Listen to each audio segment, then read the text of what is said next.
Bueno, buenos días, hermanos. Bendiciones en el Señor.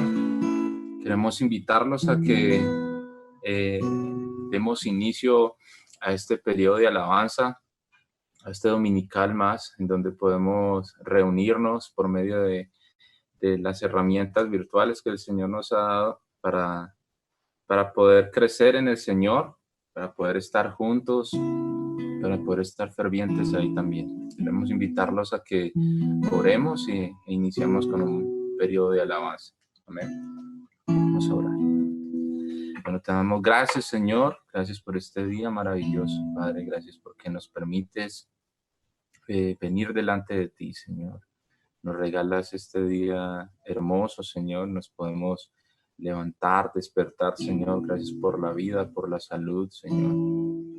Porque podemos venir delante de ti también, Señor, con nuestro corazón cargado de alabanza, de adoración, y exaltar tu nombre, Señor, proclamar, bendecir tu nombre con nuestros labios, Señor. Gracias por todo lo que nos das, por este momento especial, Señor. Pedimos que seas tú obrando, Señor, de una manera maravillosa, Señor, para con cada corazón. Permítenos crecer en tu palabra, Señor, conocerte cada día más y verte, Señor, cada día más obrando en nuestra vida. Pedimos que este tiempo sea especial. Usa este tiempo, Señor, también para tener una meditación en tu palabra, Señor, y para adorarte y exaltarte, Señor, por el Dios maravilloso que eres. La honra, la gloria sean para ti, Señor, por los siglos de los siglos. Amén. Amén. Vamos a cantar el Salmo 34. Amén.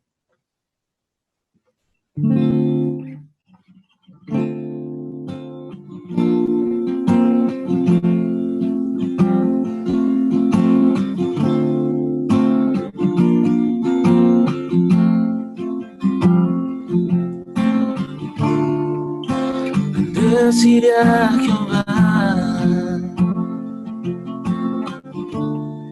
su alabanza en mi boca estará. En Jehová mi alma se gloriará, se alegrará.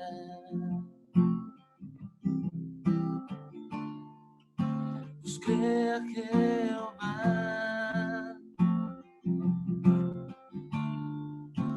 yo y me libró de mis temores.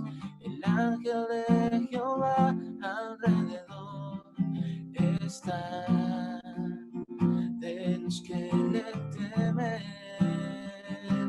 Mi confianza siempre en ti estará, a pesar que la aflicción está y tus ojos en el justo van, tu oído estará cerca al clamor.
Busca el amor, busca la paz.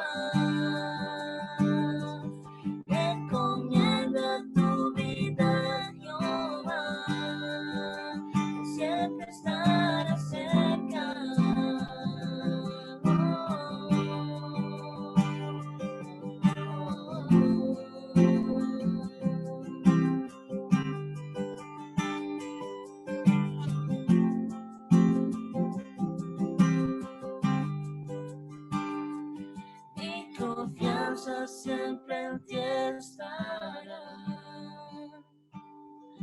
A pesar que la aflicción está y tus ojos en el justo van, tu oído estará cerca. Y tu amor, haz el bien y apártate del mal. Busca el amor, busca la paz. Encomienda tu vida a Jehová, siempre estará cerca. Tu voz siempre estará cerca a tu voz.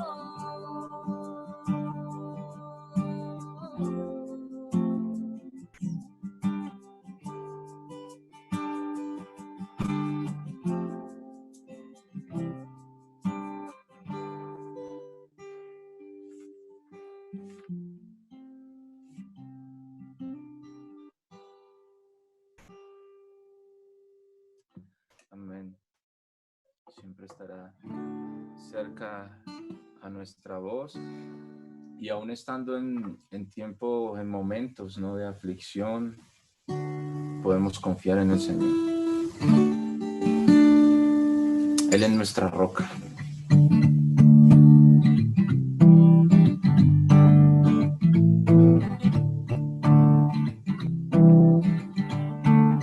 Eres mi roca fuerte, oh Dios, castillo mío y protector.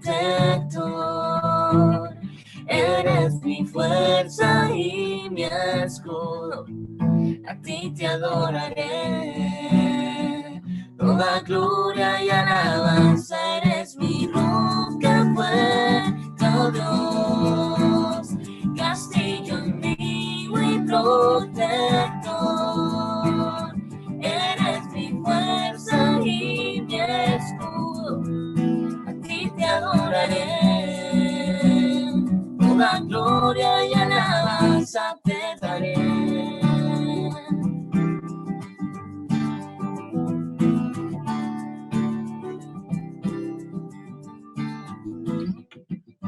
Eres quien guía mi camino, eres la voz que seguiré. Mi vida en ti tiene sentido, solo en tus manos quiero estar. Y aunque contra mí se levante, yo sé que no prevalecerá. Sigo confiando en tu palabra, pues cielo y tierra pasarán. Eres mi roca fuerte, oh Dios, fuerte, castillo mío y protector. Eres mi fuerza y mi escudo, a ti te adoraré. Toda gloria y alabanza te daré. Toda gloria y alabanza.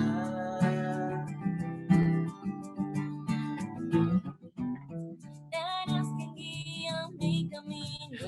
Eres quien guía mi camino. Eres la voz que seguiré. La voz. Mi vida en ti tiene sentido. Tiene sentido.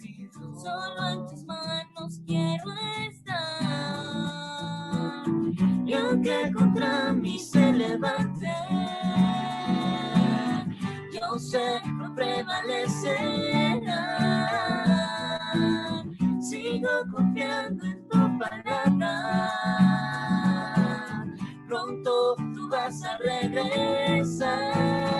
Eres mi roca fuerte, oh Dios, fuerte, castillo mío y protector. Eres mi fuerza y mi escudo, a ti te adoraré. toda gloria y alabanza, eres mi roca fuerte, oh Dios, castillo mío y protector, eres mi fuerza y mi escudo, a ti te adoraré, toda gloria y alabanza te daré. Gloria y alabanza, eres mi roca fuerte, oh Dios, eres mi roca fuerte, oh Dios, castillo mío y protector, eres mi fuerza y mi escudo, a ti te adoraré. Toda gloria y alabanza, eres mi roca fuerte, oh Dios, castillo mío y protector, eres mi fuerza y mi escudo, a ti te adoraré. Toda gloria y alabanza te daré, toda gloria y alabanza te daré. Toda gloria y alabanza te daré.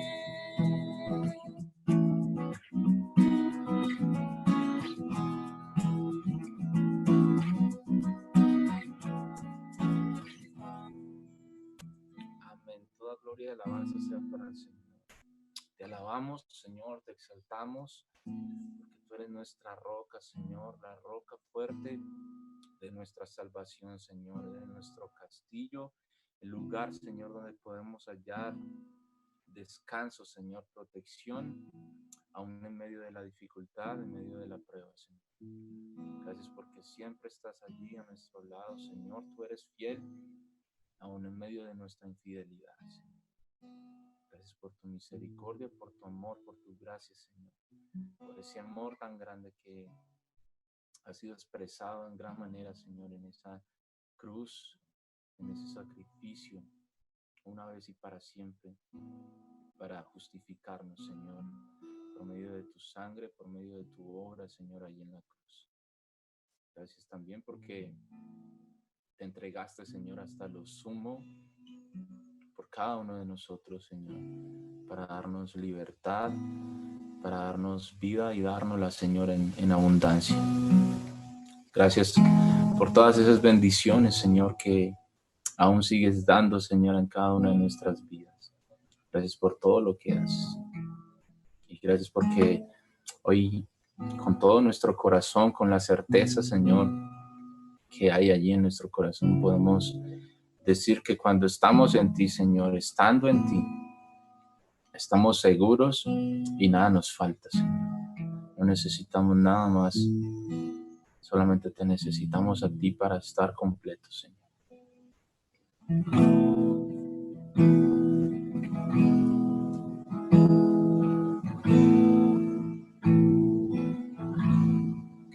Nada me falta, ya nada temo, ahora que estás en mí, nada me falta,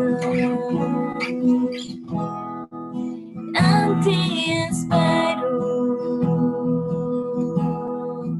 Padre eterno, eres mi fiel pastor, en ti espero. Has sido fiel, he visto tu amor en mi camino.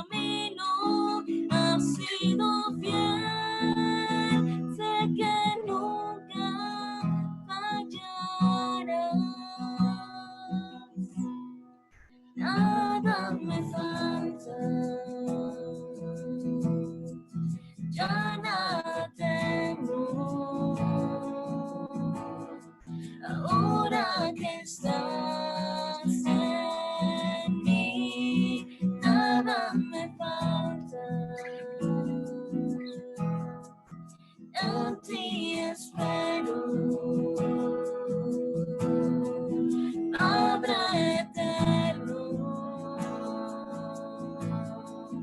Eres mi fiel pastor, en ti espero. Has sido fiel, he visto tu amor en mi camino. Has sido fiel, sé que nunca fallarás. Has sido fiel, he visto tu amor en mi camino.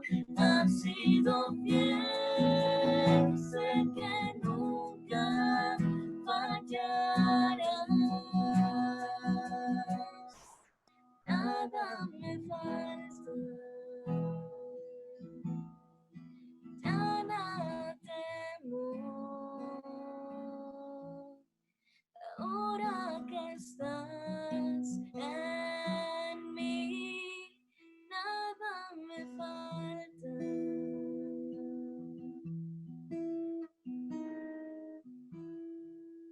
Oh sí, Señor. Ahora que estás en nosotros, nada nos falta, Señor.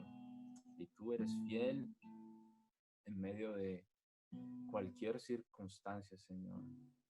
En medio de todo, Señor, tú sigues siendo fiel para con tu pueblo. Y aquí vemos, Señor, un puñado de ese pueblo redimido por tu sangre, Señor, que quiere adorarte y exaltarte, Señor. Gracias por este momento de alabanza, de oración, Señor, en tu presencia, porque podemos entonar estos salmos, estos himnos, Señor, estos cánticos delante de ti y exaltar tu nombre, Señor, proclamar y bendecir tu nombre con nuestros labios, Señor. Qué privilegio tan grande tenemos, Señor, de poder venir y presentarnos delante de tu trono mismo, Señor, y exaltar y glorificar tu nombre, Señor. Gracias por todo lo que nos das, Padre. Pedimos ahora, Señor, de tu mano el alimento espiritual, Señor. Pedimos que ahora en la meditación de tu palabra seas tú hablando, Señor, por medio de tu Espíritu Santo, Señor, en nuestro corazón. Seas tú trayendo entendimiento, Señor, discernimiento, sabiduría por medio de tu palabra, Señor. Que tu mensaje sea comprendido, Señor, y entendido claramente, Señor. Que podamos ver por medio de tu palabra, Señor, ese aliento, Señor, ese refrigerio que traes a nuestras vidas, Señor. Pedimos que tu palabra, Señor, también traiga confianza, Señor, en ti. Cada día también podamos, por medio de ella, entender, Señor, y discernir cada uno de los momentos, de los tiempos, Señor, en que vivimos, y poder cada día también estar más aferrados a tu palabra, a tu Espíritu, Señor, a ti, confiando en ella, Señor, confiando en tu palabra, porque sabemos que todo lo que hay ahí escrito, Señor, todo lo que nos has dejado se va a cumplir al pie de la letra, Señor.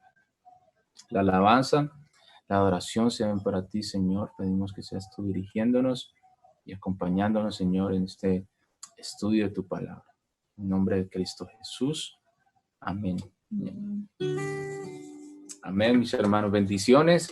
Vamos a tomar un tiempo para hacer la transición y empezamos con la meditación de la palabra del Señor. Hoy seguimos con el libro de Tito. Muchas bendiciones. Dios los guarde.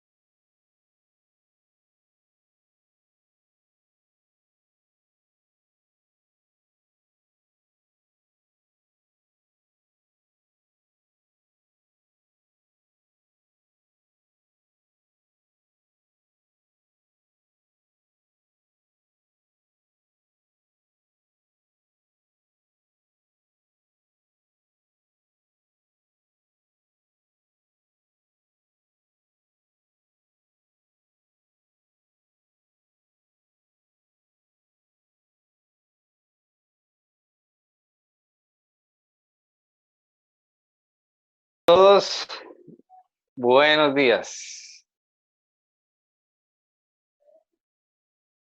Probando sonido. Hola, sonido.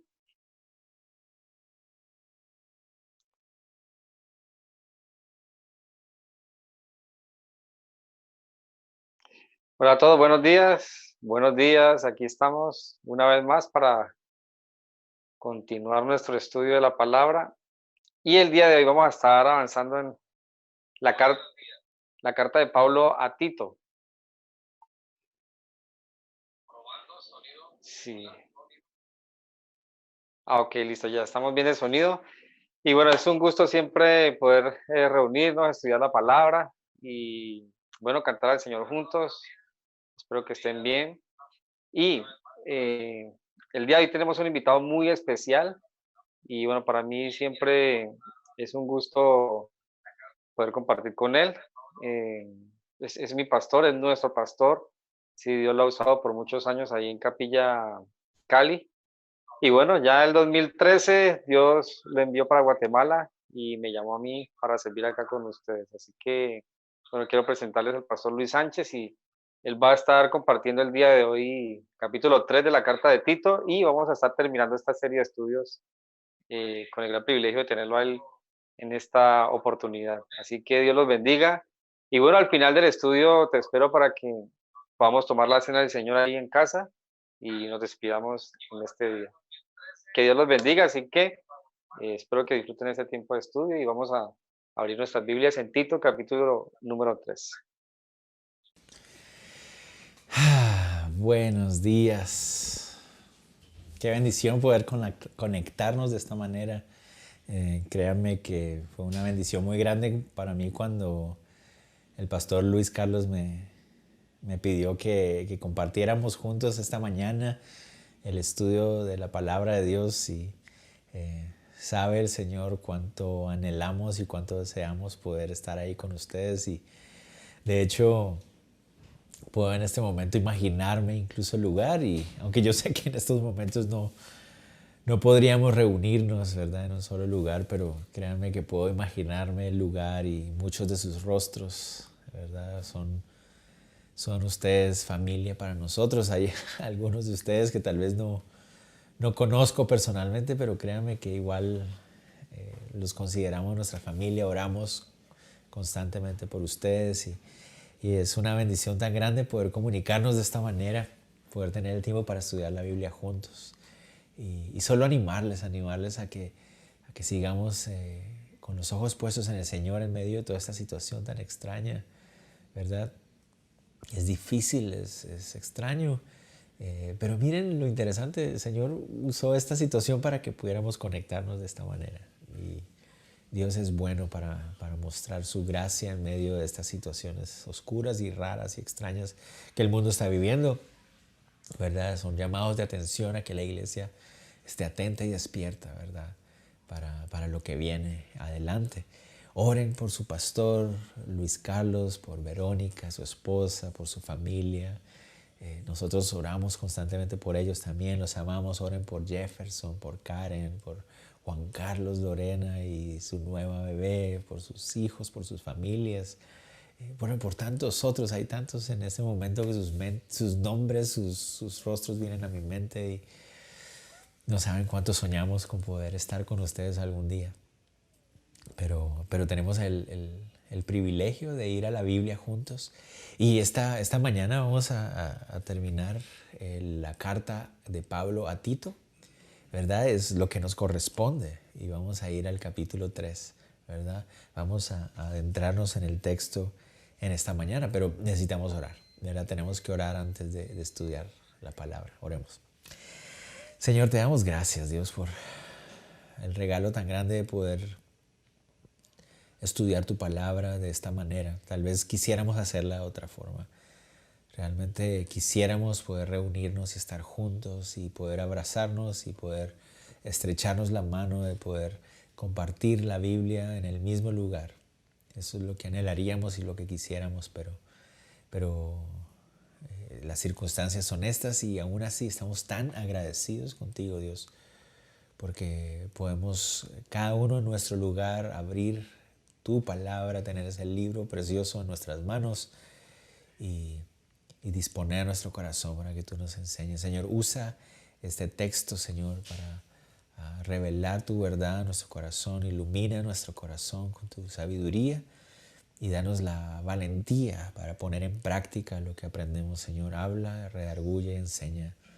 Te lo pedimos en el nombre de Jesús. Amén. Amén. Capítulo 3 de Tito, ¿verdad? Entonces, ustedes recuerdan, en los últimos domingos han estado viendo cómo Pablo ha enviado a Tito a la isla de Creta con una misión. Su misión era poner en orden lo que estaba sucediendo. Los habitantes de Creta, por su cultura, tenían una reputación de ser personas un poco problemáticas, ¿verdad? Y Pablo no quiere que esa cultura sea la que guíe a la cultura de la iglesia, ¿verdad? O que guíe e influencie de mal manera a la iglesia. Entonces, por eso Pablo le ha encargado a Tito que ponga las cosas en orden. Le ha encargado que establezca un liderazgo claro a través de los ancianos, ¿verdad? Les ha llamado la atención también a las mujeres ancianas para que ellas asuman su responsabilidad de enseñar y educar a otros. Y en todo, Pablo ha estado mostrando cómo la verdad de la doctrina espiritual de la salvación tiene que afectarnos también en términos de nuestra comportamiento. Nosotros como cristianos tenemos que ver en la práctica, ¿verdad? Toda esa verdad de la doctrina de la salvación que Dios ha ganado para nosotros. Entonces en el capítulo 3 él termina esto con algunas indicaciones prácticas acerca de cómo la iglesia al vivir la doctrina que cree, ¿verdad?, impacta a su sociedad. Entonces de eso, de hecho, se trata y en lo que se va a enfocar los primeros 8 versículos del capítulo 3, en mostrarnos cómo esa vida práctica de la doctrina que tenemos en nuestro corazón debe afectar la forma en que la iglesia actúa en la sociedad, ¿verdad? Como cristianos, cada uno de nosotros, como iglesia, que podamos entender el valor que tiene la iglesia. Yo creo que es uno de los retos que tenemos en la situación que estamos viviendo en el mundo actualmente, ¿verdad? Yo creo que los cristianos hemos perdido de vista el valor que tiene la iglesia para el mundo de hoy, ¿verdad? En estos tiempos donde se habla acerca de trabajos que son necesarios o trabajos esenciales y trabajos que no son esenciales, ¿verdad? De cierta manera, los creyentes en Cristo tal vez hemos cometido el error de creer que la iglesia de Cristo no es esencial, que la iglesia de Cristo simplemente es una actividad más de la sociedad como cualquier otra, pero no. Realmente la iglesia de Cristo, no estoy hablando de los pastores, no estoy hablando de la organización en sí, estoy hablando de la iglesia de Cristo. La iglesia de Cristo es esencial para el mundo de hoy, ¿verdad? Y sobre todo en la época en la que estamos viviendo. Y yo creo que este es un gran llamado de atención para nosotros, el de Tito, cuando nos dice nosotros como cristianos tenemos un rol muy importante que jugar en la sociedad. No solo somos una actividad más de la sociedad, no. Somos la actividad más importante como iglesia de Cristo, la actividad espiritual más importante en el mundo de hoy. Si ustedes recuerdan, tal vez en 2 de Tesalonicenses, Pablo les recuerda a los tesalonicenses que el misterio de el misterio de la iniquidad, que es el accionar del anticristo, no se muestra a cabalidad en nuestros días. ¿Por qué? Porque hay algo que lo restringe y creemos nosotros que es el obrar del Espíritu Santo a través de la iglesia, y que cuando la iglesia de Cristo sea tomada, ¿verdad?, las cosas cambiarán radicalmente en el mundo. Entonces entendamos nuestra responsabilidad y el valor que la iglesia de Cristo tiene para la sociedad. De eso se trata estos primeros 8 versículos. Veamos, dice: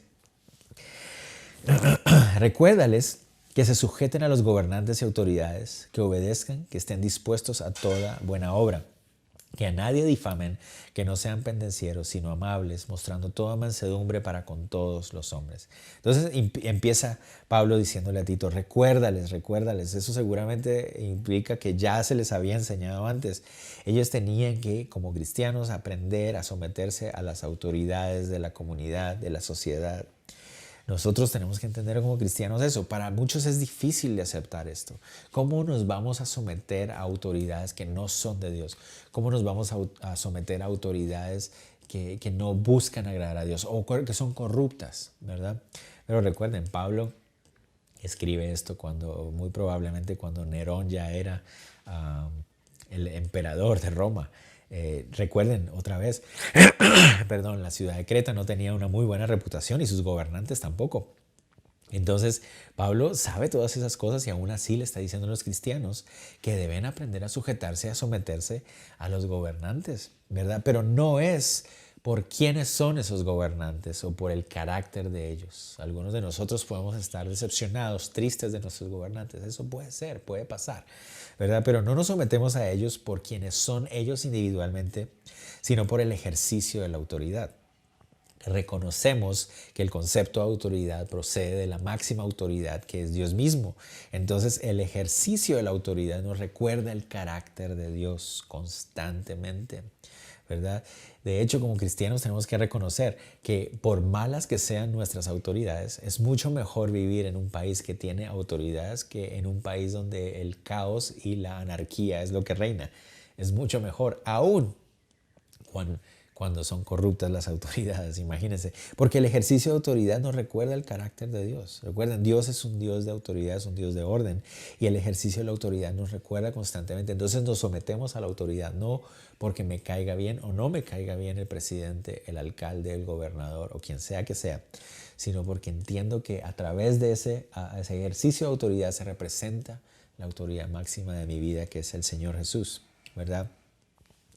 Pero eso no significa que los cristianos debemos simplemente obedecer ciegamente el ejercicio de la autoridad. Nosotros también podemos recordar lo que Pedro y Juan le dijeron a los del concilio de Jerusalén cuando se les prohibió predicar al Señor Jesús. ¿Recuerdan? En Hechos 4:19 ellos dijeron: juzgad, es justo delante de Dios obedecer a vosotros antes que a Dios, ¿verdad? Esa es una pregunta que tenemos que hacer constantemente cuando hay indicaciones del gobierno. Nuestra actitud es de sometimiento a la autoridad, de honra a la autoridad. Pero eso no significa que esa autoridad está por encima de Dios. Nunca la autoridad delegada en la tierra va a suplantar la autoridad de Dios. No, lo que hace es fortalecer el concepto de la autoridad de Dios. Entonces tenemos que tener eso muy en cuenta. Noten ustedes, dice, que se sujeten a los gobernantes y que obedezcan y que estén dispuestos a toda buena obra. Ese es el propósito de nosotros poder someternos a las autoridades, que podamos ser parte de las buenas obras que el Señor quiere que llevemos a cabo.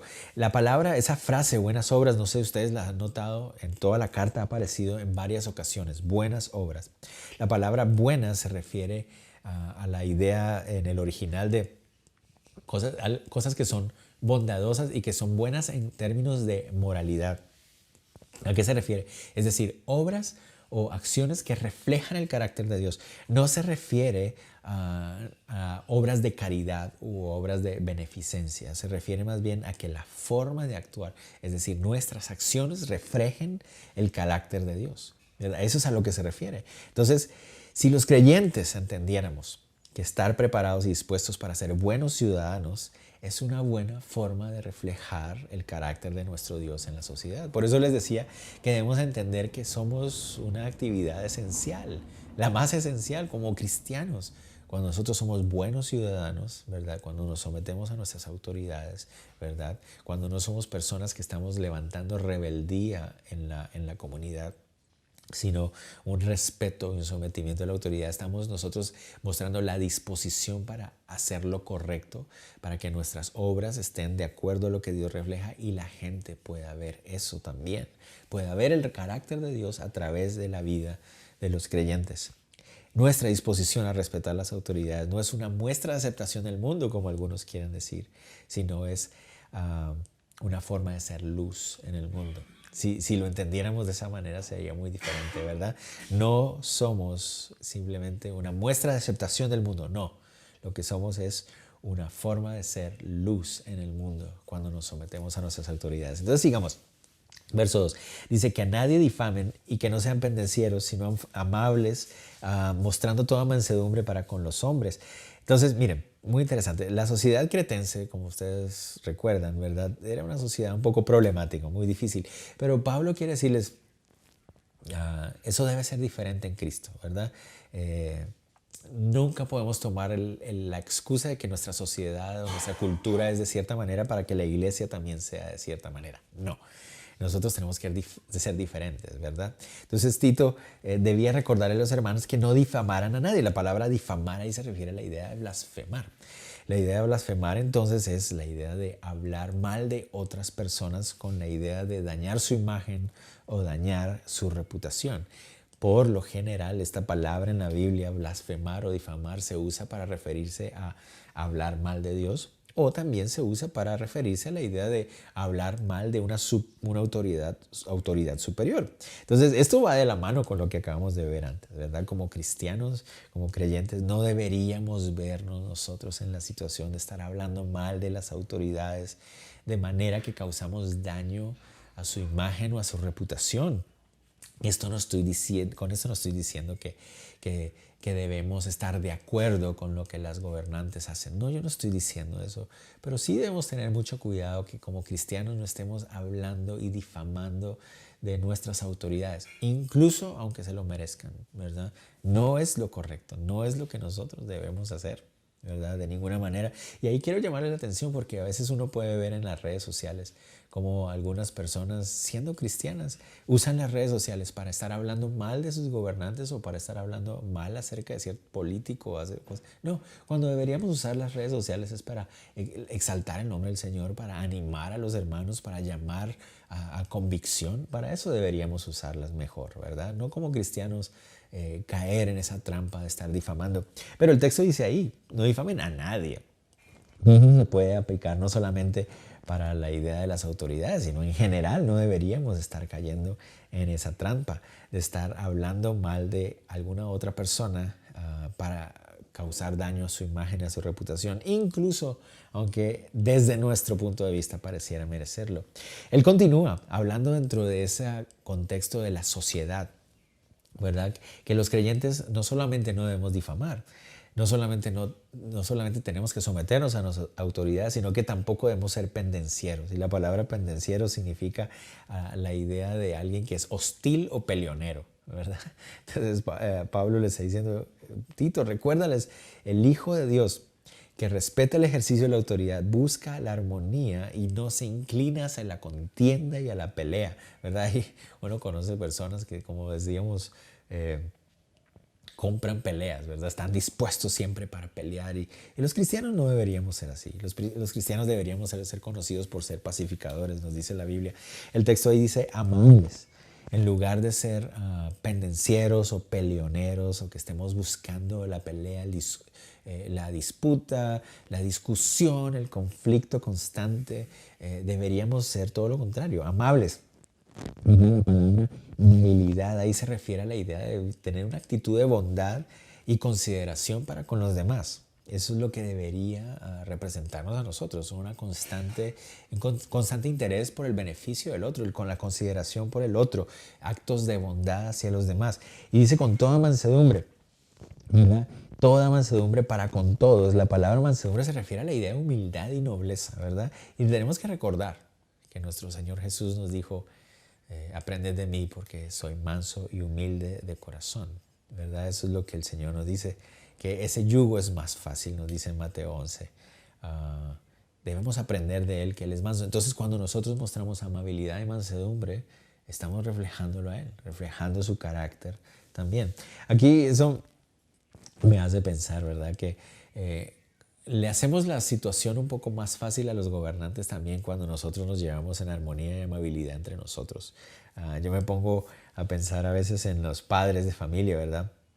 Nosotros como padres es mucho más fácil poner en práctica nuestro ejercicio de autoridad con nuestros hijos cuando entre ellos no están peleando. Pero yo creo que ustedes que son padres saben lo difícil que es cuando entre los hijos están peleándose. Se hace más difícil la labor, ¿verdad? Entonces nosotros como cristianos también deberíamos reflejar eso mismo, tener amabilidad, mansedumbre entre nosotros. Que no seamos nosotros los cristianos que estemos buscando esas peleas. No sé, en el caso de nosotros aquí, nosotros vivimos ahorita en lo podemos llamar una unidad residencial, ¿verdad? Y entonces resulta que hay un chat de los vecinos, ¿verdad? Donde se ponen comunicados y cosas así. Yo creo que a muchos de ustedes les debe pasar eso. Y a veces resulta que alguno de los vecinos pone un mensaje que al otro no le gustó y se arman unas discusiones y unos debates. Esta sola semana a una señora la sacaron del chat o ya se salió y después se pusieron a pelear. Bueno, no, los cristianos no debemos ser esas clases de personas que estamos buscando conflictos y debates y disputas, sino todo lo contrario, sino que deberíamos ser un ejemplo, una muestra de armonía, de amabilidad con nuestros vecinos. ¿Ven cómo todo eso que Pablo le ha dicho a Tito acerca de la doctrina bíblica, de la fe, tiene que verse traducida en nuestra vida y por qué somos esenciales entonces para la sociedad? Pablo se lo va a volver a recordar a Tito. Miren los versos del 3 al 7. Viene a atar esto, ¿no? ¿Por qué debemos mostrar nuestras buenas obras y vivir como buenos ciudadanos? Porque recibimos el ejemplo de nuestro Dios. Noten ustedes, dice verso 3. Porque nosotros también éramos en otro tiempo insensatos, rebeldes, extraviados, esclavos de concupiscencias y deleites diversos, viviendo en malicia, envidia, aborrecibles y aborreciéndonos unos con otros. Pero cuando se manifestó la bondad de Dios nuestro Salvador y su amor para con los hombres, nos salvó. No por obras de justicia que nosotros hubiéramos hecho, sino por su misericordia, por el lavamiento de la regeneración y por la renovación en el Espíritu Santo, el cual derramó en nosotros abundantemente por Jesucristo, nuestro Salvador, para que, justificados por su gracia, viniésemos a ser herederos conforme a la esperanza de la vida eterna. ¡Wow! Este es uno de esos pasajes de doctrina súper espectaculares que Pablo nos recuerda. Pablo le recuerda a Tito, mira Tito, enséñales, dile a los cretenses, ¿verdad? Que esto que Cristo Jesús ha hecho por ellos debe verse reflejado en su forma de vida. ¿Cómo? Dice, miren, recuerden ustedes lo que eran antes. Y lo interesante es que él se incluye ahí. Él no era cretense, tal vez Pablo no compartía la misma cultura que los cretenses, pero él dice, mire, toda cultura lejos de Cristo es una cultura carnal, es una cultura de pecado, ¿verdad? Entonces le da una lista de cosas que caracterizan cualquier cultura humana sin Cristo. Éramos insensatos, dice ahí. La palabra insensato se refiere a no tener entendimiento y se refiere a un entendimiento espiritual. No se refiere a que no puedan pensar o razonar. Se refiere a no tenemos un entendimiento espiritual de asuntos profundos espirituales. Éramos rebeldes por naturaleza. La idea de ser desobedientes, eso es parte de la naturaleza del ser humano. Esa rebeldía constante que hay en nosotros es una inclinación por naturaleza a rebelarnos a la autoridad. Estamos extraviados, la idea de estar perdidos, ¿verdad? Sin Cristo, el ser humano no sabe hacia dónde se dirige. Su vida no tiene rumbo, no hay un rumbo claro y definido. Muchos, ¿verdad?, creen tener su vida definida. No, esto es lo que voy a hacer, esto es lo que va a pasar, yo sí sé, pero cuando no están con Cristo, realmente están perdidos. ¿Por qué? Viene una pandemia como la que estamos viviendo hoy, le cambia todos los planes y ahora ya no saben hacia dónde van y se dan cuenta realmente que estaban perdidos, que todos sus planes, que todo lo que habían decidido y que querían hacer no se va a poder hacer. Entonces su plan no era tan seguro como ellos creían. Pero cuando tú conoces a Cristo Jesús, tu rumbo es un rumbo que te lleva a la paz, porque realmente ahora sí sabes hacia dónde vas. Gracias a Él, ¿verdad? Esclavos de concupiscencias y deleites, ¿verdad? La palabra concupiscencia se refiere a los deseos más internos del ser humano y la palabra deleite se refiere al placer sensorial o sensual, ¿verdad? Se refiere a aquellas cosas que en nuestro cuerpo producen placer. Y la palabra esclavos es la misma palabra que ya muchos de ustedes conocen, que es la palabra dulos, ¿verdad? Siervos, siervo raso, ¿verdad? Antes de Cristo éramos simples siervos de nuestros propios deseos internos. Eran ellos los que gobernaban, mientras nosotros creíamos ser dueños de nuestros propios destinos, ¿verdad? Nosotros, no, yo soy dueño de mi propio destino, cuando realmente éramos gobernados por nuestros propios deseos internos, ya sea orgullo, ya sea deseo de realización, la búsqueda del placer, ¿verdad? El placer y la comodidad corporal era lo que dirigía nuestro corazón. O sea, los seres humanos por naturaleza queremos buscar tener comodidad. Ninguno de nosotros queremos sufrir, ¿verdad? Entonces eran nuestros deseos, ¿verdad? Lo que guiaban nuestro corazón realmente. Y eso es lo que Pablo está ahí. Y eso se cumple para todas las culturas, no importa dónde estén ubicadas. Vivíamos engañados, creyendo que sabíamos a dónde íbamos, creyendo que entendíamos lo que era mejor para nuestras vidas, cuando en realidad éramos siervos, esclavos de nuestros propios deseos y nuestros propios placeres. Y algo que tenemos nosotros claro, es que nuestros deseos son cambiantes, inestables y engañosos. Así como el Señor Jesús nos lo dice en Jeremías, no hay nada más engañoso que nuestro corazón, ¿verdad? Y nuestros placeres temporales, corruptos. Y eso es lo que nosotros éramos antes. Y eso que éramos antes se reflejaba en la forma que vivíamos. Miren como Pablo lo dice. Miren, éramos esto. ¿Y qué terminaba haciendo? ¿Qué pasando? Miren, vivíamos en malicia, envidias, aborrecibles y aborreciendo. Maldad, todo aquello que no corresponde a los principios de Dios. La palabra celos, esa actitud de resentimiento por el bien del otro, el estar considerando constantemente lo que el otro está haciendo en vez de mi propio corazón. Y la otra última parte dice, haciendo aborrecibles. Personas a las que se dignas de odio, ¿verdad? Pero no solamente eso, sino que también odiamos a las demás personas. En otras palabras, no podemos vivir en armonía en una sociedad sin Cristo, porque cada uno está buscando lo suyo propio, haciéndose daño los unos a los otros. Nos hacemos odiar y odiamos a los demás, porque eso es lo que somos sin Cristo. Por eso Pablo está haciendo ese efecto. Miren, eso es lo que ustedes eran sin Cristo, ¿verdad? Una sociedad con personas que están sin Cristo, así es. Pero ustedes, miren, el verso 4, pero, es decir, hay un contraste. Ustedes ya no son esto, o nosotros ya no somos esto. Por lo tanto, nuestra sociedad cristiana, o donde están los cristianos, no debe reflejarse todo esto que acabamos de ver ahí. Malicia, envidia, siendo aborrecibles y aborreciendo. Eso no es lo que debe haber. ¿Qué es lo que debe haber? Pues algo muy diferente. ¿Y qué es lo que hace la diferencia? ¿Qué es lo que causa ese contraste? Lo que Él hizo. Verso 4. Pero, ¿verdad? Es una de las cosas más especiales de las cartas de Pablo, en esos contrastes. Cuando Pablo dice, pero, ¿verdad? Esto era lo que éramos, pero cuando se manifestó la bondad de Dios, nuestro Salvador y su amor para con los hombres, nos salvó. Estábamos hundidos en estas cosas, ¿verdad? Toda cultura sin Cristo está caracterizada por estas cosas, pero Dios se manifestó, dice, cuando se manifestó la bondad de Dios, y esa me encanta, esa palabra manifestar que aparece ahí, se refiere a la idea de una aparición. De hecho, la palabra es una epifanía, es una aparición de Dios, ¿verdad?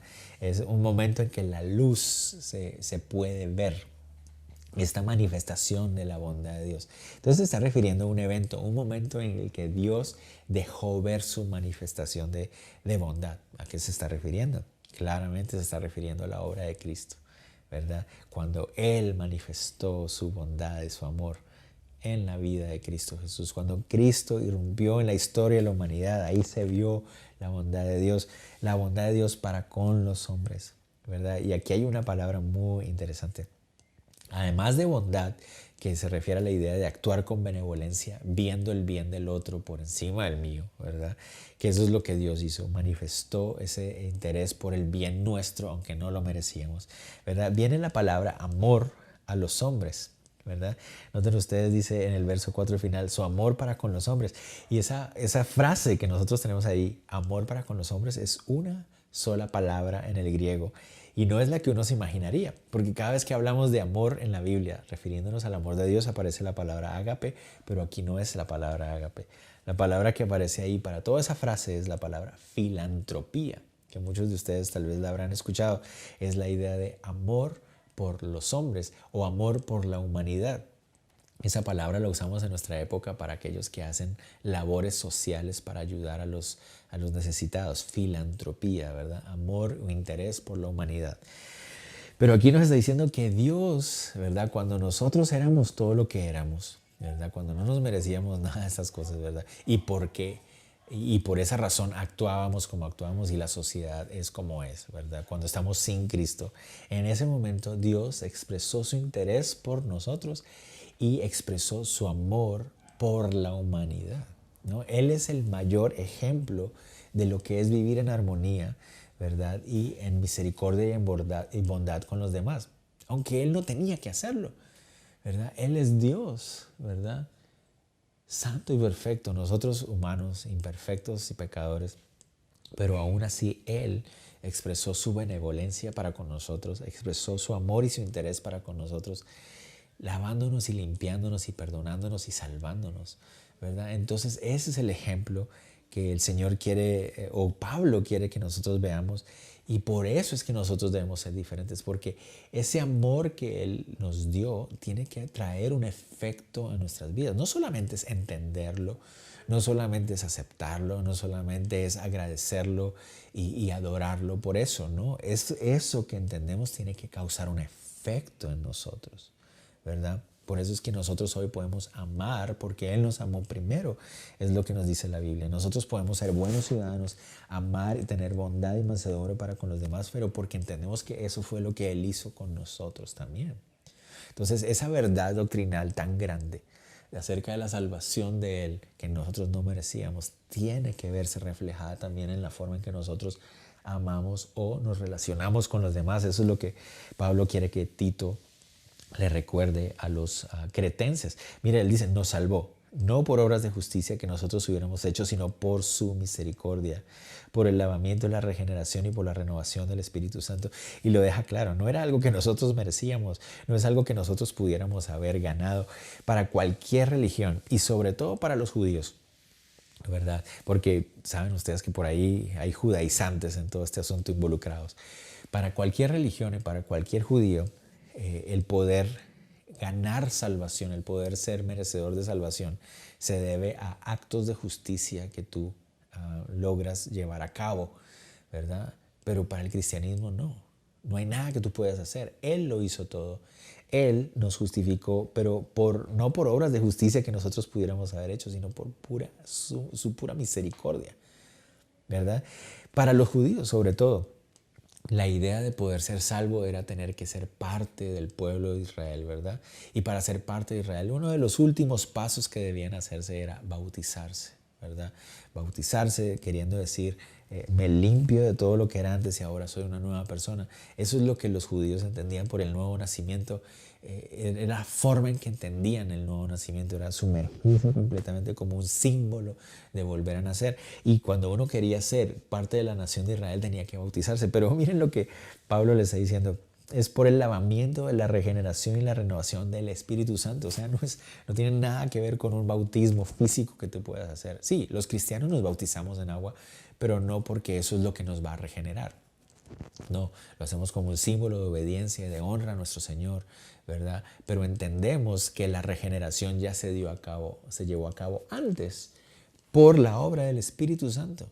Y es una obra de gracia, es una obra de misericordia. Es el Espíritu Santo el que nos limpió y nos regeneró, nos hizo llegar a una nueva forma, una nueva vida, ¿verdad? Es un nuevo nacimiento que el Espíritu Santo hizo en nuestras vidas, por gracia, por misericordia. Dice, el cual derramó en nosotros abundantemente por Cristo nuestro Salvador. Es completamente renacidos por la obra de misericordia. Él hizo eso con nosotros. Y lo que Pablo quiere que los cretenses entiendan, miren, eso fue lo que Dios hizo con ustedes. Entonces, eso es lo que ustedes tienen que reflejar hacia la sociedad. Nosotros no podemos salvar ni perdonar a nadie, pero sí podemos amar y expresar esa bondad y esa misericordia que Él expresó para con nosotros. Ese es nuestro llamado, ser la luz y la sal en este mundo, ¿verdad? Es poder comunicar a los demás los atributos de aquel que nos llamó de las tinieblas a su luz admirable. Eso es lo que tenemos que hacer. Entonces, como cristianos tenemos que asumir nuestra responsabilidad en nuestra sociedad. Miren el verso 7, para que justificados por su gracia, una vez más, esas palabras ahí márquenlas, misericordia, gracia, viniésemos a ser herederos conforme a la esperanza de la vida eterna.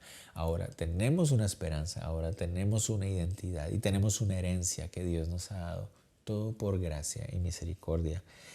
Terminemos aquí con esta exhortación cuando Él les dice ahí en el verso 8, palabra fiel es esta, y en estas cosas quiero que insistáis con firmeza, para que los que creen en Dios procuren ocuparse en buenas obras. Estas cosas son buenas y útiles a los hombres. Pablo le dice, insiste, esta es palabra digna de ser creída, es una palabra confiable en la que tienes que insistir. Pablo le anima a que afirme con toda firmeza y confianza esto.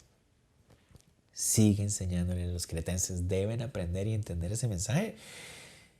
Todos los cristianos, caleños, guatemaltecos, todos tenemos que entender cuán importante es este mensaje y cuál es el propósito de enseñarles y afirmar estas cosas para que los que creen en Dios, dice, los creyentes, se ocupen de buenas obras, estén activos en esas buenas obras. Una vez más, recuerden, no se está refiriendo a obras de caridad o de beneficencia.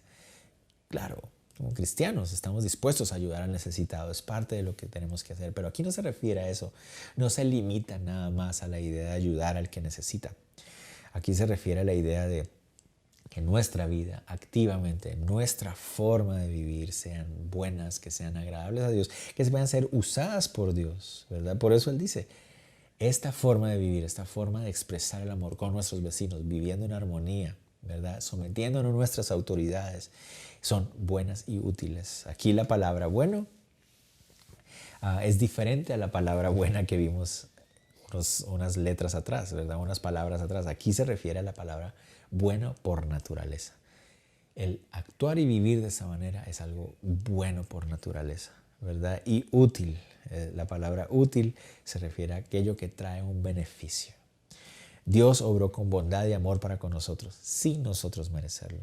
Si nosotros entendemos ese amor, vivimos con bondad y amor para con los demás, aunque no lo merezcan, ¿verdad? Eso es algo bueno y que trae beneficio. ¿Qué es lo que trae beneficio? ¿Por qué trae beneficio?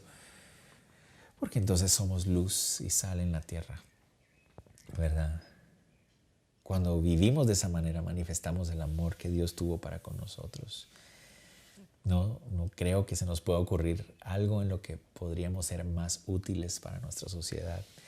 Entonces, estos versículos del 1 al 8 del capítulo 3 nos hacen otra vez caer en cuenta de cuán esencial es que la iglesia de Cristo sea lo que debe ser. No caigamos en ser como todo el mundo más. Esta es una oportunidad, esta pandemia que estamos viviendo es una oportunidad para que la iglesia de Cristo dé un paso adelante, que no vivamos en el temor que viven los demás, que no vivamos en las mismas corrientes que todos los demás, ¿verdad? En la misma confusión de todos los demás. No, la iglesia de Cristo tiene que dar un paso adelante y reflejar el amor de Cristo. Ese es el momento para ser la luz y la sal del mundo. El mundo necesita, es la forma en que nosotros podemos ser útiles, siendo usados por Dios para reflejar eso. Muy importante. Continuemos, porque Pablo le habla a Tito acerca de algo que tiene que tener en cuenta. Y algo que vamos a notar es que en estos versículos 9 al 11, Pablo le hace recordar a Tito algo que también le recuerda a Timoteo en sus dos cartas. En primera y en segunda de Timoteo, Pablo le anima a Timoteo a tener cuidado con la misma cosa, el mismo tema, ¿verdad? ¿Y eso qué quiere decir? Si estas tres son las tres cartas pastorales, que así se le llaman, ¿verdad? Eso significa que todo pastor o todo líder en la iglesia de Cristo en todas las épocas tiene que poner mucha atención a esto. Esto es algo que se puede repetir constantemente. Y ustedes estarán preguntando, ¿qué es esto? ¿Verdad? Dice verso 9. Pero evita las cuestiones necias y genealogías y contenciones y discusiones acerca de la ley, porque son vanas y sin provecho, ¿verdad? Pablo le dice a Tito, y a Timoteo también, como les decía, ¿verdad? Ten cuidado con las disputas y discusiones que traen división y fractura dentro de la iglesia. Esto es algo que va a destruir el orden y el ejercicio del liderazgo espiritual, ¿verdad? El diablo sabe eso, ¿verdad? Entonces una iglesia que está en armonía puede ser un gran efecto en la sociedad, pero si se empieza a crear divisiones dentro de la iglesia, es cuando la iglesia es menos efectiva, menos eficiente en su trabajo, ¿verdad? Entonces Pablo le dice, Tito, evita, ten cuidado con estas discusiones que traen división, ten mucho, mucho cuidado, no vayas a caer en esa trampa. Noten que le dice evita. Eso significa que uno como líder o como pastor, en algún momento uno puede tener esa tentación tal vez de entrar en esa discusión, ¿verdad?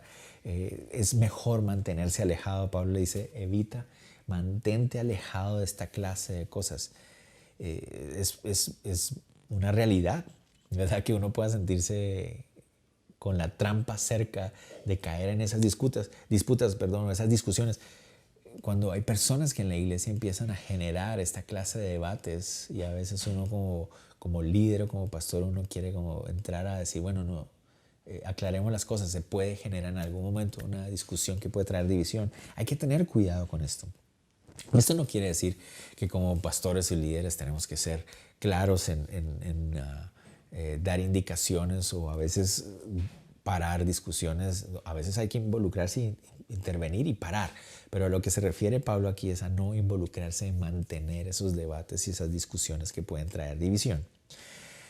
Noten la forma en que Pablo los llama a estas cosas. Las llama cuestiones necias, genealogías, contenciones y discusiones acerca de la ley. Así los llama. Esas son 4 formas en que él llama a esta clase de situaciones. La palabra cuestiones necias literalmente se refiere a controversias sin sentido. La palabra genealogía literalmente se refiere a estudios acerca de los antepasados y las familias. Y esto tiene que ver mucho con los judaizantes, con los judíos de la época. Contenciones se refiere a discordias y rivalidades. Discusiones acerca de la ley se refiere a disputas o peleas acerca de cómo interpretar la ley de Moisés. Entonces claramente aquí está hablando acerca de los judaizantes, ¿verdad? Que en aquella época eran un dolor de cabeza para Pablo y su ministerio, porque cuando Pablo llegaba con el mensaje de la gracia del evangelio, ustedes, yo creo que muchos de ustedes saben, ¿verdad? Porque se les ha enseñado bien, tienen un buen pastor que les enseña, ¿verdad? Venían los judaizantes y trataban de corromper lo que se les había enseñado, diciéndoles, sí, Cristo es el Mesías, pero además de Cristo tienes que hacer esto que la ley dice, y le involucraban otra cantidad de cosas más y traían confusión, dividían a las iglesias. Entonces Pablo le está llamando la atención a Tito y dice, no vayas a permitir que estas personas vengan y traigan discusión o división a la iglesia, ¿verdad? Y él los llama cuestiones necias, son cosas sin sentido, es decir, cosas que no tienen realmente valor. El problema es que son cosas que no son definitivas en la Biblia, pero estas personas las hacen definitivas en la Biblia porque le dan demasiada importancia a sus opiniones, ¿verdad? Y son cosas que las transgreden para darle más importancia a su opinión y las agregan a temas de fe y temas de salvación que pueden ser peligrosos para otras personas. Finalmente es el orgullo lo que alimenta esta clase de actitudes en las personas que quieren traer división, ¿verdad? Y en nuestros días existen esta misma clase de personas, ¿verdad? Tal vez ustedes dirán, no, pero aquí en la iglesia no hay judaizantes, yo no conozco ningún judaizante, bueno, yo no sé, tal vez lo haya, no sé. Pero más que los judaizantes, tenemos problemas en nuestras iglesias ahora con algunas personas que se entrometen en las iglesias de Cristo e introducen cuestionamientos, discusiones sin sentido acerca de cómo ellos interpretan la forma en que se da la salvación, ¿verdad? Cosas en que la Biblia no es 100% dogmática, ¿verdad? La Biblia es muy clara en un montón de temas, pero hay algunos temas donde el Señor mismo no da una última palabra y que no son esenciales para la salvación. Pero estas otras personas se dejan llevar por su intelecto, por su orgullo, ¿verdad? Por su estudio y dicen, yo ya entendí y así es como debe ser, esta es la corriente. Pero hoy, hermano, en la Biblia eso no está, no, pero esto es lo que yo sé. Traen discusión, traen debate, traen división, todo por querer establecer que ellos sí lo entienden, ellos sí lo saben, tratan de introducir sus opiniones como si fueran correctas, tildan a los que no están de acuerdo con ellos como herejes incluso, ¿verdad? Y Pablo le dice, Tito, no vayas a caer en esa trampa, no permitas que entren esa clase de discusiones necias, insensatas, que no tienen sentido, lo único que traen es división. En lo que la Biblia es dogmática, hay que ser dogmático. La Biblia es muy clara, la salvación es solo por gracia, ¿verdad? Es por la fe que tenemos en la obra de Cristo Jesús. Eso la Biblia lo dice clarísimo. La Biblia dice que Cristo resucitó, eso es clarísimo. La Biblia dice que Dios creó el mundo, Él con todo su poder y soberanía. Todas esas cosas no se negocian, eso lo sabemos la Biblia. Pero hay también asuntos en los que la Biblia no deja algo claro, sino que está puesto ahí y que no afecta la salvación de nadie, porque la verdadera doctrina de salvación ya está clara, ¿verdad? Pero aquellas personas que se ponen a estudiar, a investigar y de acuerdo a su opinión y a su orgullo, tienen que ser de esta manera, y los que no son, entonces crean división, dividen a las iglesias. Tristemente hoy en día hay un movimiento muy grande que divide las iglesias en esa forma, y muchas personas caen en esa trampa, ¿verdad? Y Pablo le dice, no caigas en esas discusiones. Dice, evita esas discusiones. De hecho, Pablo es un poco más, digamos, fuerte o tajante en el asunto. Y dice, mira, si hay una persona que causa divisiones después de una y otra amonestación, deséchalo. Es así de serio, porque el pueblo de Cristo no puede darse el lujo de dividirse. La división no es algo que viene de Dios, ¿verdad? Entonces, si hay personas que están tratando de causar esta división, no pueden seguir ahí. Noten ustedes, el texto dice que esta clase de discusiones son vanas y sin provecho. Se refiere, no tienen ningún beneficio, sin provecho, no sirven para nada. Son discusiones que no sirven para nada, porque al final nadie puede llegar, como la Biblia no es totalmente dogmática, al final no dice, si la Biblia no dice, ¿por qué estamos discutiendo acerca de eso? No debemos hacerlo. No tiene ningún sentido, no trae beneficio, lo único que trae es división. Entonces, si hay alguien que está causando división, entonces tiene que ser desechado, dice el texto, ¿verdad? Pablo habla acerca del hombre que causa divisiones. La palabra literalmente se refiere a una persona que es divisor, es la misma palabra. Y lo interesante es que esa palabra en el original es de la misma raíz de la que viene la palabra secta. Interesante, es aquella persona que está tratando de sectorizar o dividir, ¿verdad? Dice, si hay alguien a que se le llama la atención una vez, se le llama atención 2 veces, ¿verdad? Y no quiere obedecer, tiene que ser desechado. No es correcto que sigan teniendo una voz que trae división a la iglesia. La palabra dice amonestación, ¿verdad? Significa advertencia, pero también se refiere a la idea de enseñanza. Entonces se refiere a que el pastor, Tito en este caso, si hay una persona que está trayendo división, tal vez es una persona que tiene una inquietud correcta, es una inquietud legítima. Entonces el pastor se le llama la atención y le dice, mira hermano, ten cuidado con esto, ¿verdad? Y si la persona, sí, perdón pastor, gracias por explicarme, no lo sabía. Se le enseña, se le amonesta, se le advierte, se le instruye.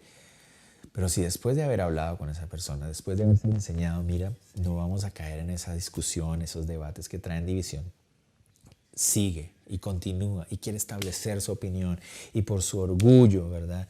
Quiere establecer esas discusiones, entonces es necesario después de 1, 2, 3 amonestaciones, aquí dice 1 y 2 de amonestaciones, ¿verdad? Se tiene que desechar. La palabra desechar significa rechazar, hacerlo a un lado, no prestarles atención. Y esa es la labor del pastor, es la labor del pastor. Y entonces apoyen al pastor cuando esas cosas suceden. Tienen un pastor que ama a la iglesia. Luis Carlos ama a la iglesia en Cali, los ama. Entonces hónrenlo, apóyenlo cuando esas cosas sucedan para que no se generen discusiones por cosas que no son dogmáticas en la Biblia. Tengan cuidado. ¿Por qué dice el texto? Dice, sabiendo que el tal se ha pervertido, peca y está condenado a su propio juicio. ¡Wow! Supremamente fuerte y muy radical, pero tengan en cuenta lo que él está diciendo. Estas personas son personas que no acatan la autoridad espiritual de la iglesia, ¿verdad? No solamente eso, dice el texto, se han pervertido, se han corrompido, ¿verdad? ¿Qué quiere decir eso? En asuntos que no son de salvación, no son dogma o cosas de verdad correcta y establecida de la palabra de Dios. Ellos quieren convertirla en eso y empiezan a hacer daño porque tratan de explicar estas opiniones como si tuvieran que ver con salvación. Y eso es muy peligroso, ¿verdad? Y si esas personas tratan de dividir y tratan de traer esa sectorización de la iglesia, dice el texto, se han corrompido. Se han dejado llevar por su propio orgullo, están pecando, dice ahí, pecan y se condenan por su propio juicio. La idea es que sus propias acciones son las que los condenan a ellos. Están haciéndole daño al cuerpo de Cristo. Esa es la forma en que se revela que alguien cuyo orgullo le ha llevado a pensar que su opinión está por encima del bienestar de la iglesia. Y eso es muy, muy peligroso. Tristemente, muchos se enfocan en considerar el desechar como un acto muy radical. Hay unas personas que no, pero pastor, eso suena muy fuerte, eso de desechar a alguien, pero no consideran el peligro de permitir la división y confusión en la iglesia. Hay que cuidar y proteger a la iglesia. Y cuando a una persona se le ha enseñado, se le ha amonestado, se le ha advertido, pero aún así quiere seguir trayendo disputa y división en la iglesia, no se le puede permitir, porque es una persona que ya sabe por qué lo está haciendo, lo hace por su propio orgullo y está trayendo destrucción a la iglesia, y eso no lo puede permitir un hombre de Dios, un pastor, un líder de la iglesia. ¿Ok? Entonces, notan ustedes, tenemos que tener mucha atención a esta clase de cosas. Hermanos, yo les animo, no se dejen llevar por discusiones sin sentido. Es bueno estudiar la Biblia, hablar. Una de las cosas que yo más amaba y tanto extraño de poder estar ahí en la iglesia es poder tener esas conversaciones que teníamos con algunos en la iglesia, ¿verdad? Y aprendíamos juntos y leíamos juntos, estudiamos juntos. No hay nada más hermoso que eso. Pero cuando hay personas que tal vez vienen de otras iglesias o qué sé yo, ¿verdad? Empiezan a llenar su cabeza de su orgullo, de su propia interpretación de ciertas cosas, ¿verdad? Interpretaciones humanas acerca de la salvación, cosas que no están en la Biblia, ¿verdad?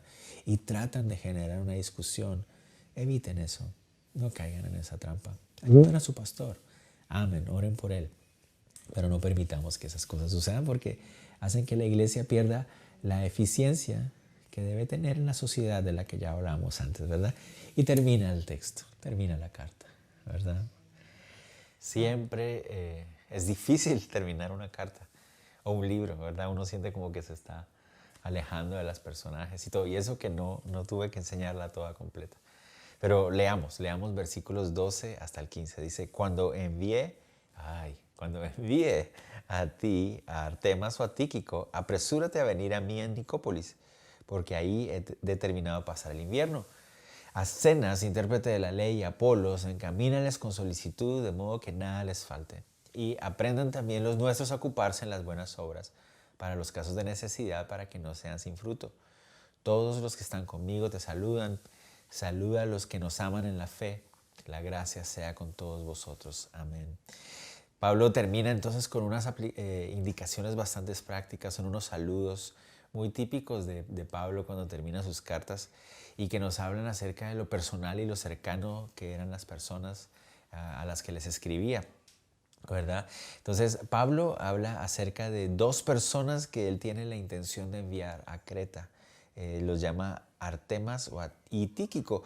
De ellos dos, realmente al que realmente podemos nosotros reconocer es a Tíquico, que aparece en diversos pasajes del libro de los Hechos. A Artemas realmente no conocemos mucho, pero pareciera ser que la intención de Pablo es enviar a uno de ellos para que releve a Tito. Y cuando uno de ellos llegue a Creta, entonces Tito iría a encontrarse con Pablo a Nicópolis.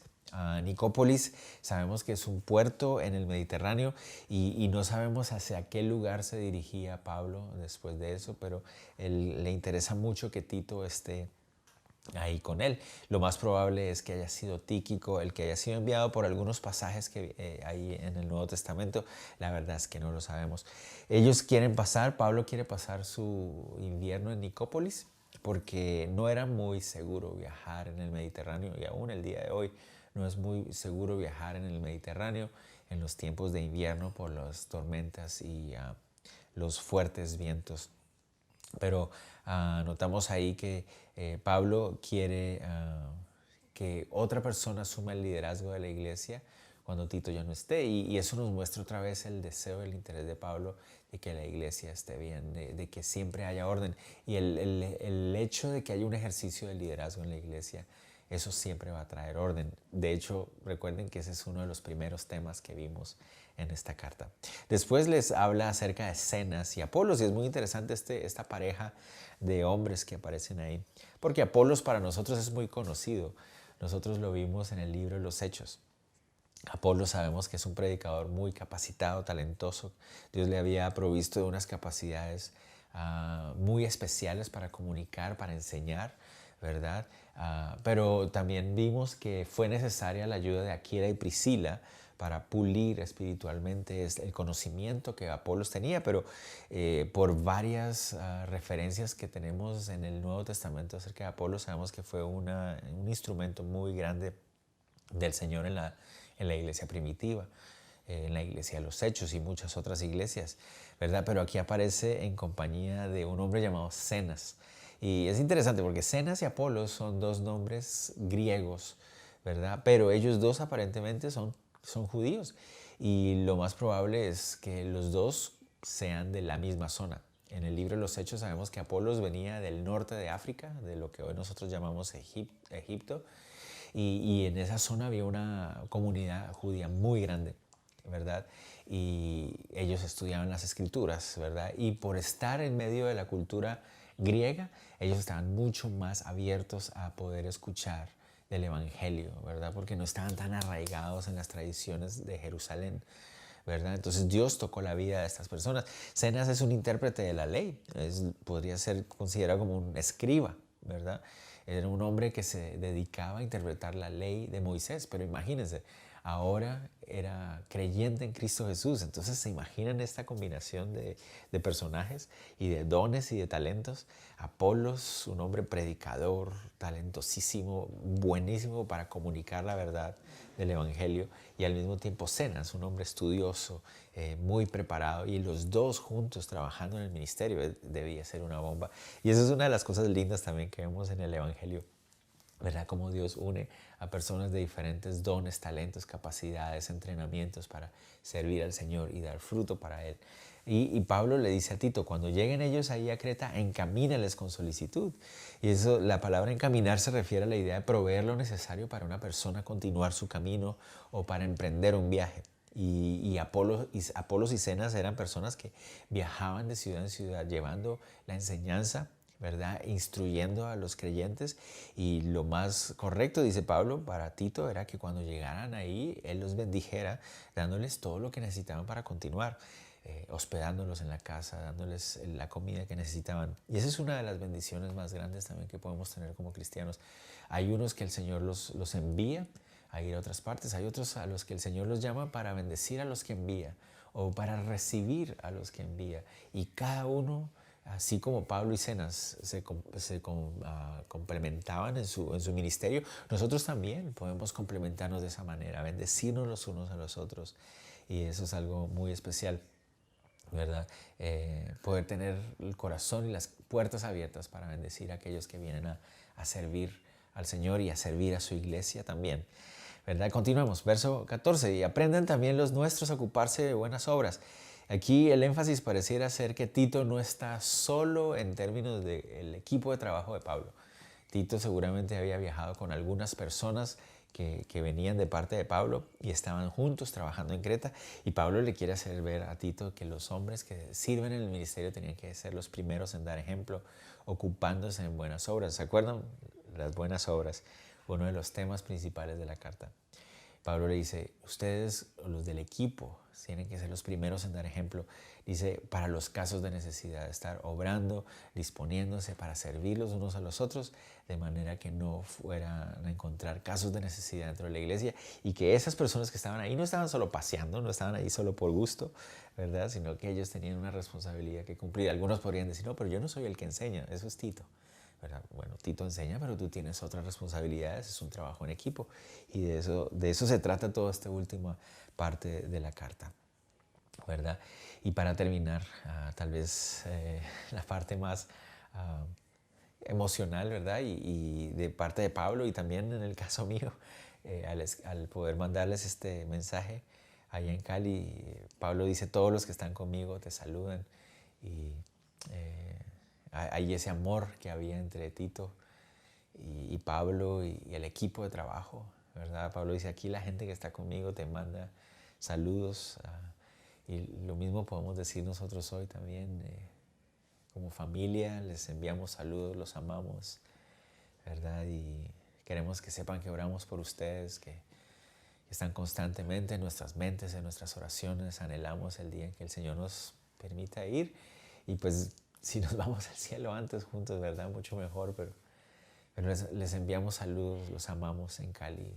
Ustedes son nuestra familia y los amamos, les mandamos saludos, aunque mi esposa y mis hijos no están aquí en la cámara, pero quiero que ustedes sepan que los amamos mucho. Y después Pablo dice, saluda a los que nos aman en la fe.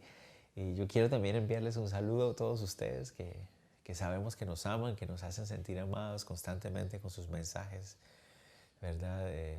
A través de las redes y les enviamos un saludo. Hay gente allá en Cali que ahora yo ya no conozco, ¿verdad? Pero igual los amamos. Y aquellos de ustedes que saben que son mi familia, les envío un abrazo muy fuerte. Los extrañamos y los amamos constantemente. Los recordamos. Y finalmente Pablo termina de la mejor manera y como siempre termina sus cartas. La gracia sea con todos vosotros. Amén. Y la gracia que nos trajo salvación es la misma gracia que nos sostiene y es la misma gracia que nos anima. Es de donde vienen nuestras fuerzas y eso es lo que queremos también expresar para ustedes. No mi gracia, no la gracia de ningún hombre, sino la gracia del Señor Jesús sea con nosotros, sosteniéndonos todos los días. Y yo creo que algunos de ustedes recuerdan ese versículo que siempre es tan importante para mí en 2 Timoteo 2:1. Y esfuérzate, hijo mío, en la gracia que es en Cristo Jesús. Es ahí, en su gracia, es en su amor constante que no merecemos, donde encontramos nuestra fuerza. Entonces, termina la carta de Tito y espero que podamos poner en práctica todo lo que aprendimos.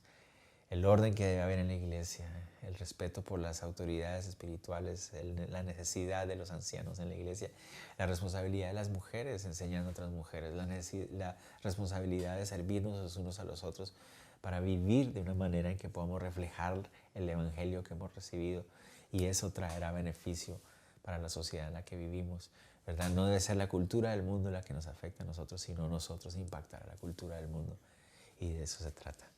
Mis hermanos, los amo muchísimo y los animo en el Señor a seguir adelante con los ojos puestos en el Señor, en su palabra, siendo animados por su gracia, en su espíritu, alabando al Padre con todo nuestro corazón. Dios los bendiga a todos. Nos vemos pronto.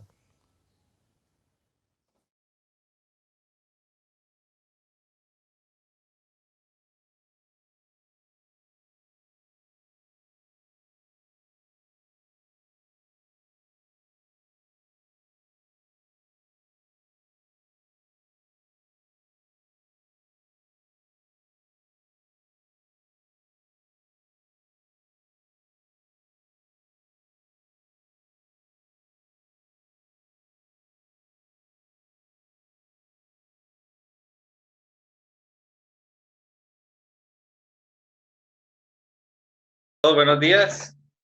Y bueno, nada, aquí estamos en casa. Ya, bueno, estoy ya en otra casa y estamos aquí ya terminando el estudio y bueno, tomémonos un minutico para tomar la cena del Señor. Y antes de eso quiero leer algo que está en Corintios, en la primera carta, en el capítulo 11, en el versículo 23. Quiero que tomemos este tiempito para recordar lo que el Señor ha hecho por nosotros y de eso es lo que se trata la cena del Señor. El apóstol Pablo dice en la primera carta a los Corintios, capítulo 11, verso 23. Porque yo recibí del Señor lo que también os he enseñado, que el Señor Jesús, la noche que fue entregado, tomó pan y habiendo dado gracias, lo partió y dijo, tomad, comed, este es mi cuerpo que por vosotros es partido. Haced esto en memoria de mí. Asimismo, tomó también la copa después de haber cenado, diciendo, esta copa es el nuevo pacto en mi sangre. Haced esto todas las veces que la bebieres en memoria de mí. Así pues, todas las veces que comieres este pan y bebieres esta copa, la muerte del Señor anunciáis hasta que Él venga. Entonces, bueno, tomamos la cena del Señor y lo hacemos para recordar que el Señor nos ha dado una oportunidad para salvación, para redención, aparte de la ley. Y ya no es por obra, ya no es por rituales como lo hacían los judaizantes, sino que ahorita es por la sangre y el cuerpo de Cristo, por su sacrificio y por su redención. Entonces, si estás ahí en casa, puedes tomar los elementos y, bueno, algunos no tienen zumo de uva, pero puedes usar cualquier otro tipo de jugo. Ya que nos recuerda que para cualquiera que sea la preparación, pues hay que exprimir y triturar, y de eso también es lo que se trata, ¿no? Que Jesús, su cuerpo fue molido por nuestros pecados y su sangre fue completamente derramada para que pudiéramos tener una oportunidad de redención, para que pudiéramos disfrutar de este nuevo pacto.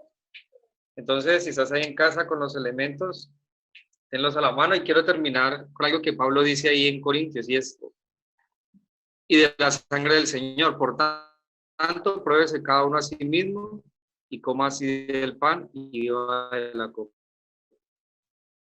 Porque el que come y bebe indignamente sin discernir el cuerpo del Señor, juicio, come y bebe y duerme. Si pues nos examinamos a nosotros mismos, no seríamos juzgados del cuerpo. Al tomar la cena del Señor, pues tengamos claro el significado de ella, y es que pues debemos arrepentirnos de nuestros pecados y seguir una nueva vida con Él. Así que si has cometido pecados, si has estado en debilidad, si tu carne, el mundo, te ha presionado, si sientes en tu corazón que no hay una salida para tu vida, si no hay, que no hay una oportunidad de redención, pues podemos recordar por la sangre de Jesús y su sacrificio que sí lo hay. Entonces lo que tienes que hacer es creerle al Señor, arrepentirte de tus pecados y seguirle sirviendo, seguir buscando de Él diariamente. Y cada que falles, pues entrégale todo eso a Él. Entonces oremos y tomamos la cena del Señor. Padre, te damos gracias. Gracias por este día que nos has regalado, Señor, por poder estudiar tu palabra. Y bueno, por recordarnos, Señor, ahorita que siendo nosotros pecadores, los pecadores más bajos, Señor, tú has venido para darnos una esperanza de vida eterna en tu Hijo Jesús. Y creemos, Señor, creemos en tu Hijo Jesús. Te pedimos perdón por nuestros pecados. Te pedimos que nos ayudes, Señor, a vivir en pureza, en santidad, que nos llenes con tu Espíritu Santo y nos guardes, Dios. Ayúdanos con nuestras debilidades, Padre. Te bendecimos y te agradecemos todo en el nombre de Jesús. Amén. Pueden tomar la cena.